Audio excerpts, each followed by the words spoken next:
quand tu veux. Okay. Bonjour à tous, bonjour à toutes. Voilà, donc je me présente tout d'abord. Je suis Christelle Plettings. Je fais partie de l'équipe de l'Institut provincial des arts et métiers du Centre, qui est un établissement d'enseignement pour adultes qui a 4 implantations sur La Louvière, Soignies, Écossignes et une structure sur Binge, Carnières, Morlanway. C'est un établissement qui organise donc à la fois des sections d'enseignement secondaire et d'enseignement supérieur pour une population globale d'environ 2000 étudiants, dont plus ou moins 400 dans l'enseignement supérieur. Au sein de cet établissement, au niveau supérieur, nous avons 5 bacheliers.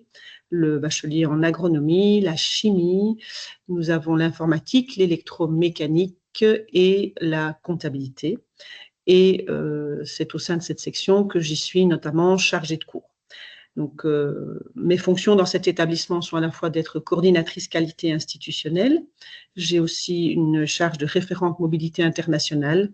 Et comme je viens de le dire, donc j'ai encore une charge de cours. Et parmi cette charge de cours, je suis en charge du suivi des épreuves intégrées pour les étudiants de la section bachelier en comptabilité. Alors, le dispositif justement que je vais vous proposer ici concerne le suivi des épreuves intégrées. C'est un dispositif, une procédure qui a été mise en place à la suite de plusieurs constats. Alors, le premier constat, je pense que nous faisons presque tous, à peu près tous le même, c'est le taux d'abandon et en tout cas au minimum le taux de procrastination qui est très important pour les étudiants qui arrivent en fin de cursus et qui ont donc beaucoup de difficultés à passer ce cap de l'épreuve intégrée et donc de la diplomation. Le deuxième constat, c'est une difficulté que nous rencontrons à permettre un travail collaboratif entre les collègues et les étudiants, donc essayer de trouver des moments où, dans le cadre de ce suivi d'épreuves intégrées, ils peuvent non seulement discuter avec moi, professeurs chargés vraiment de l'encadrement de l'épreuve intégrée, mais où ils peuvent aussi présenter l'état d'avancement de leur travail et poser leurs questions à l'ensemble des autres enseignants de la section. Et puis évidemment, le troisième constat, c'est le faible nombre de périodes qui est dédié à l'encadrement de l'épreuve intégrée, puisque nous savons tous qu'il n'y en a que 20, en tout cas dans les sections bacheliers, et c'est peu pour pouvoir faire un travail collaboratif efficace.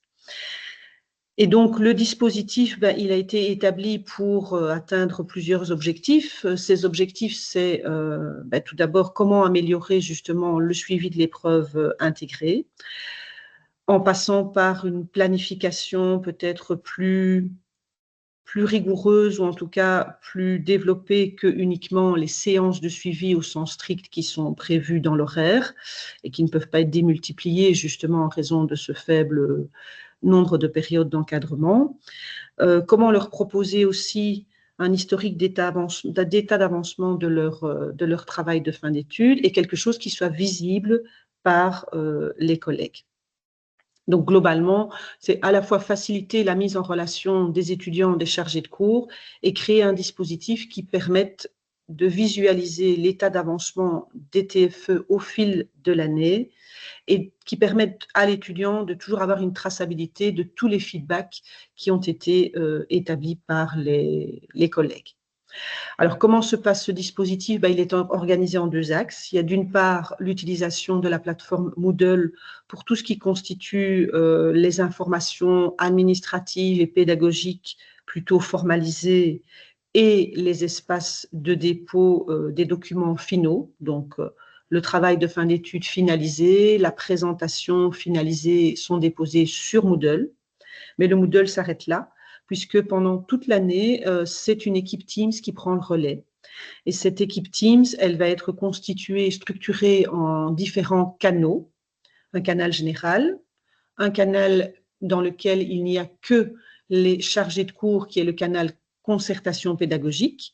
Et pour chaque étudiant, il y a également un canal individuel qui est verrouillé et dans lequel ne sont inscrits que les chargés de cours et l'étudiant concerné. Et ce canal-là va permettre justement d'assurer ce suivi. Voilà, je vous remercie.